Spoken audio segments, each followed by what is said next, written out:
Back to Civil Discourse Now. He's Paul Ogden. He's Mark Small. Mark, why am I in a chair lower than you two? Is that because you're more important? No, it's because I've shrunk. We have higher principles than you, Paul. I knew there was something. So we're coming to you on October 6th, 2012. I always have to double think the dates anymore. It's a really crisp, beautiful Saturday afternoon. We're shooting from the Village Cigar at 6513 North College in Indianapolis. This Broad Ripple section of Indianapolis. And we've shot a lot of shows here in the Broad Ripple area. This is the first one we shot here at the Village Cigar. Excellent selection of cigars. It's a nice place, great ambiance, that kind of stuff. Yeah, I believe our guest is John Barnes, who is a former state representative who is now running for the state senate. State Senate, District 32.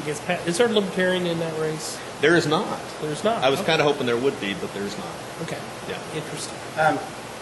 When we broke, we were talking about education, and you were talking about the latitude that you have as a teacher on content in your classes. Right, and I think the problem is that so much of it has become lockstep. Okay, there's an over-reliance on standardized testing. It's to the point where there's so many dictates on that, it's tough to make sure, number one, that the content gets adequately taught, but on top of that, there's fewer and fewer freedoms in terms of, playing to your strengths as a teacher.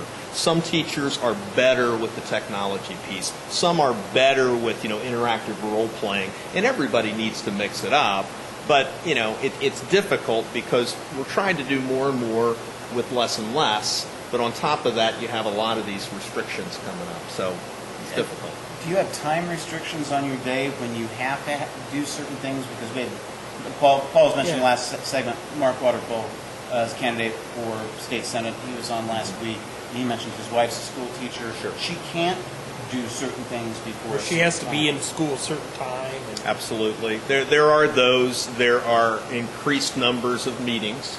And I think we all know that more meetings means better education. I think there's no question. The problem is that it all goes back to what being a teacher is. People will talk about, well, here's how much you make, and we could translate that per hour. And it's like, you talking about per hour at school, or you guys have talked before, you're talking about grading papers after school. That's not very reliable. And it's tough to do more and more and more when you have more restrictions on your time. And we feel like, a lot of us feel like, we ought to be able to spend that in terms of working with the kids, grading the papers, giving them more feedback. And it seems like there's less time for that. I believe it was 1996, I worked for Rex Early. He was running for governor at the time. I did education issues for him. One of the things, we put together like a Bill of Rights, education Bill of Rights. And one of the things we're very careful not to do is to put the blame on the classroom teachers, because we saw most of the problem. There's a huge gap between the administration, principals, superintendents. I know you can't go very far in terms of talking about that, but politically, there's a huge gap between the classroom teachers and administrators. Sure. And you have a lot more administrators than you used to have. Right, and I think that's something you guys talked about with Mark Waterfield, is that so many districts are top-heavy with administrators, and that's one of the wonderful things that I love. I don't love everything about it, but in terms of education reform, more and more people talk about we need to focus on the classroom. We need to bring that money to the classroom. We need to cut administrative costs. Well, and I look at colleges, and I graduated from DePauw, and maybe I said this in the show with Mark Waterfall, I'm not sure, but when I went to the alumni reunion in June, they were talking about how DePauw was down to 9 students per faculty member. And you had the professor teaches you at DePauw. It's not like a teaching assistant or something. Right. And they're shooting for 7 to 1. I mean, that's the whole focus of the fundraising, and that's what they were trying to do. And one of the things I have done in my past is to substitute teach. And one thing you learn going into the classroom, you got the teacher, you got 25 students. You have, in many of the classes, you have the main group. Then you have students who are not as progressing as fast, who are on a different level. Then you have the gifted students who are on a different level. So you're trying to teach the 3 different groups. Yeah. And how do you do that?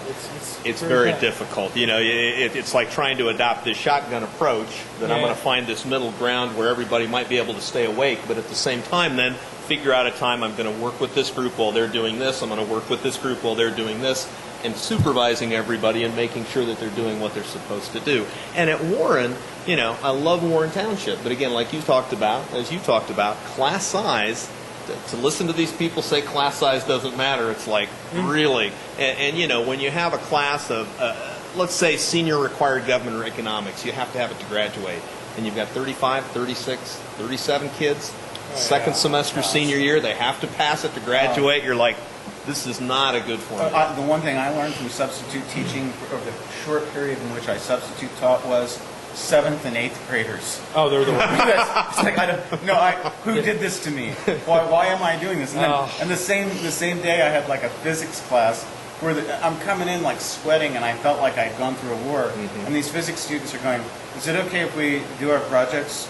I mean, you're not going to like lecture us or anything? No, go ahead. And it was like calm. I mean, it was just really... Middle school kids, I think, were the most difficult. When we were as middle school students, that was just... Yeah. We were talking a while ago about privatization of the lottery, and I saw an informal poll that came out this week that said 64% of Hoosiers were opposed to privatization of the lottery. Only 18% were in favor of that. I don't see an advantage to privatizing something that we took into government control by converting it from the numbers racket. I mean, am I off base in saying that? Let me just put it this way. I think of all the things we need to worry about right now, privatizing the lottery would be way down on my list. I think there are a lot of other things we could be concerned about. Do they still use ping pong? I'm not being facetious on this. Oh, ping pong balls and Do they still do that? I don't know. My question is... I don't think so. I saw it on the Ohio Lotto the other day. They were doing the ping pong balls. The cash payouts have changed in the years since they used to do the ping pong balls. And if they're doing a computer program, that's kind of like... You could tweak it by a little bit and make a lot more money. No, you can fix it so that you pay out less money. It's not. But I think I read someplace where they had to pay out 50%. I could be wrong about that. Define 50%. 50% is half. Of what? Let me write that down.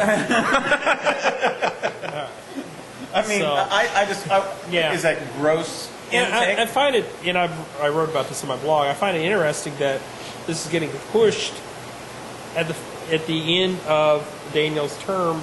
2 more months, there's going to be another governor. Why not let that person decide? And Paul, I've seen what you wrote about that, and that's what I'm trying to think is, why would you be micromanaging something like this so late in your term? I believe that... He's got an answer. I believe that there was a Supreme Court case early in our country's history, the decision for which Justice Marshall wrote. It was Marbury versus Madison. Midnight judges. Midnight judges, midnight appointments, literally. Adams was making those appointments right as he was going out the door.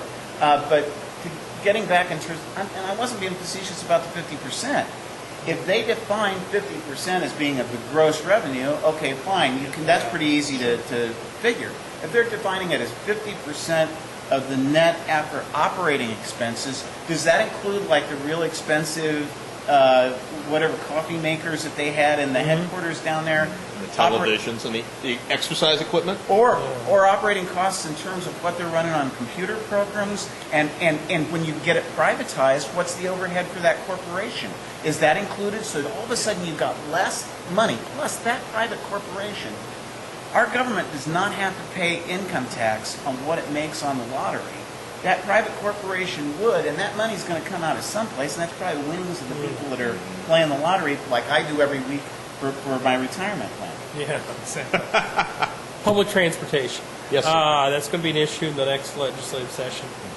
My opinion on it is that it's tough to do in Indianapolis because everything's so spread out, but I know that people have different views. And I think there ought to be a referendum, and I don't understand why we can have a referendum on property taxes. That's important to let people decide, but we can't have a referendum on public transit.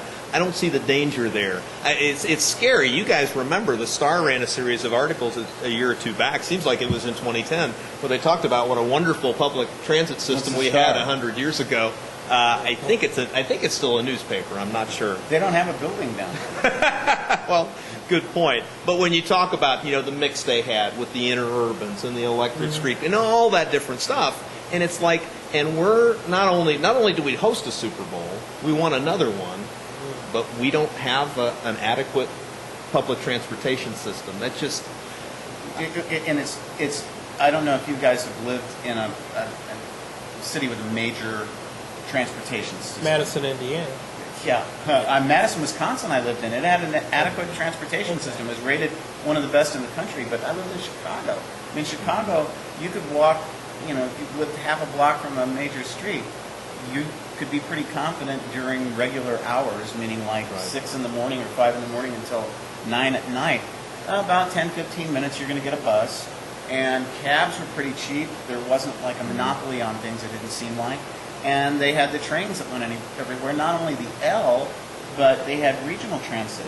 So that if you wanted to go out to a suburb, or I commuted for a while on the suburban train, it was easy to do.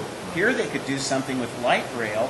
It was interesting that they were able to do that for Methodist Hospital IU, so that they could shuttle nurses and doctors back and forth and play with pay so that they could move people around like that. But we can't do the same thing for the rest of the city. And the problem we have in this city is there's a stigma to public transportation. Yeah. Only poor people use public transportation. That's the stigma. And if you have things like light rail that are a novelty, and people are like, wow, this is like they have in those big cities that have those kind of systems, then all of a sudden people are like, well, I got to check this out. And you're not going to be able to convince them to stop using their cars as much until they start trying that out.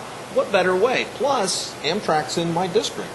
We could use that as the place where we repair them, where we service them. I mean, there's so many chances there. Love Amtrak. Took Amtrak down to and back from New Orleans, on the city of New Orleans, and took it out to Seattle. Sarah and I did, and rented a car down to Portland and flew back. Love Amtrak. It's great. So, but I think you're right. There is a stigma to city buses here. But that stigma is reinforced when people are forced to buy a car because the transportation system is not unreliable so much as it is difficult to navigate. There's a bus every hour, and you have to be there at a specific time in order to get downtown and then catch a bus from there because there are no transfers to go wherever it is you're going someplace else. So it can take 2 hours one way trying to commute on a bus. So it forces people to buy cars. Well, the other part of the stigma is when they do develop express services, they're always north-south. They're from Carmel, they're from Greenwood, they're never east-west. So on the east and west sides, we're like, oh, wait a minute, we're not good enough to have something like that. There are plenty of people in Hancock County, Hendricks County, who would use something like that. When I first moved here to start law school, I was amazed it was so difficult to go from east to west just driving a car. Right. And it was just incredible to try to navigate.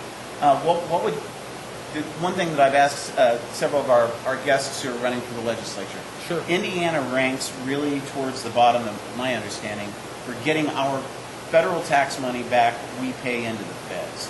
What would you see as something that you could do to facilitate? I mean, do we want our money back from the feds? I think we do. I think we do. I think we want our money back. What could you do to facilitate that as a member of the Indiana Senate? Well, there's another stigma. It's like, Washington. We don't want to have anything to do with Washington. No, we just want to make sure Washington does the things that we want to have a share in what those decisions are. Public transit is a beautiful example of that. Let's talk about grants. Let's talk about programs. Let's try to take advantage. It's interesting where there's this mindset that we don't want to rely on that. I'm sorry. Are we getting this? Yeah, we're at the end of time. I'm sorry, John. Thanks very much for being I'm used to that. I'm a middle child. It's okay. We'll see you next week on Civil Discourse Now. Thank you. Thanks. Stuart.